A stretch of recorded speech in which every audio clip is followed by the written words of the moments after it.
বিজেপির পরিবর্তন যাত্রা কর্মসূচিতে বাংলায় অমিত শাহ। মথুরাপুরে দাঁড়িয়ে রাজ্যবাসীর উদ্দেশ্যে অমিত শাহর বার্তা, বাংলায় দিদির নয় ভাইপোর শাসন হবে। বাংলায় শাহ যা বলেন তা তৃণমূলের অন্দরেই জল্পনা বাড়িয়ে দিতে পারে।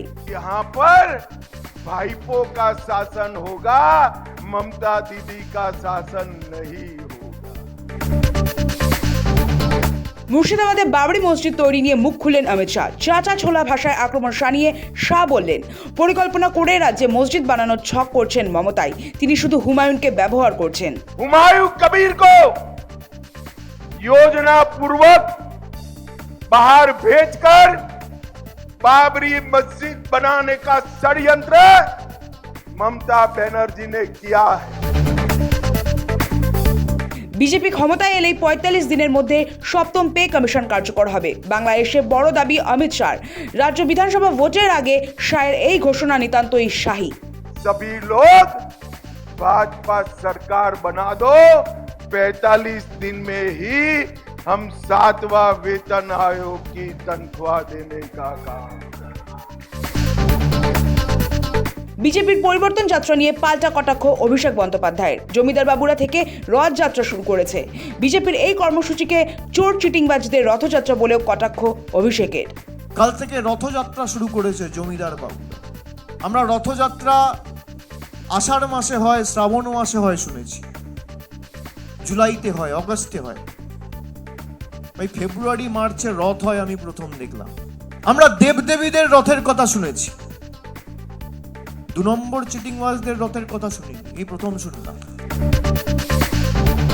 পশ্চিমবঙ্গ বিধানসভা নির্বাচন ঘিরে প্রস্তুতি পূর্ণ গতিতে।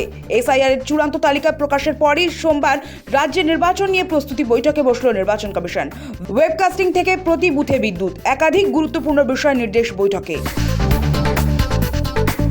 ভোটের চূড়ান্ত প্রস্তুতির মাঝেই 9 মার্চ দুদিনের জন্য রাজ্যে আসতে পারেন মুখ্য নির্বাচন কমিশনার জ্ঞানেশ কুমারের নেতৃত্বাধীন ফুল বেঞ্চ। ভোটের প্রস্তুতি প্রায় শেষ পর্যায়ে।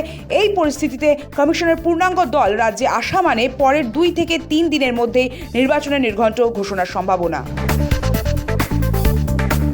ভোটের দিন ঘোষণার আগেই রাজ্যে কেন্দ্রীয় বাহিনীর বুটের আওয়াজ। রবিবারই প্রথম দফায় রাজ্যে এসেছে 240 কোম্পানি বাহিনী। শুরু হয়েছে রুট মার্চও।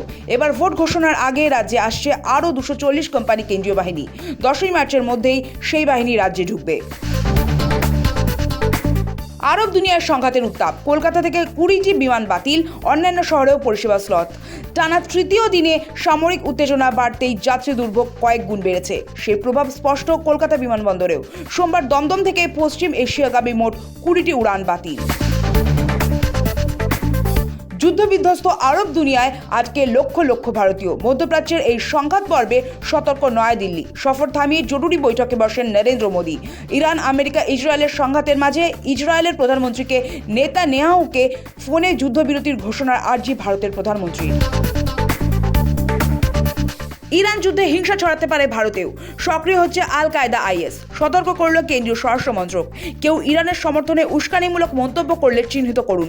অশান্তি আজ করে রাজ্যগুলিকে চিঠি অমিত শাহর মন্ত্রক। যেখানে যেখানে ইরানের পক্ষে এবং বিপক্ষে বিক্ষোভ সমাবেশ হচ্ছে সেই জায়গাগুলিতে কড়া নজরদারির নির্দেশ।